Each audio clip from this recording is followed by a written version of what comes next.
How to add to Walmart grocery orders. Hi guys, welcome back. Today I'll be showing you the ways on how you can add to Walmart grocery orders. So if you've forgotten an items to add it to your Walmart grocery list or an order, Walmart allows you to edit your order for up to several hours after you've placed it. Simply go back to the app for that, or else what you can do is just open up a browser and make sure that you're logged in from the same browser that your Walmart account is logged in or that you've ordered the product.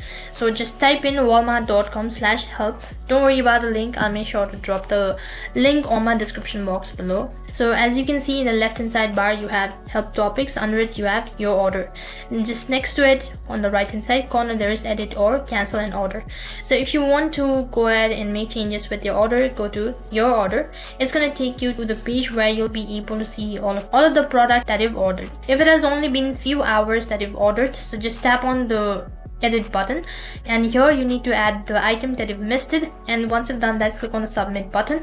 After you've done that, you'll be able to see an alert message stating that the product has been added to your order list, and that's how you can add items to your grocery order on Walmart. But if the order has been made several hours ago, then you might not be able to find that edit button. So that is how you can add to Walmart grocery orders. That is all for this video.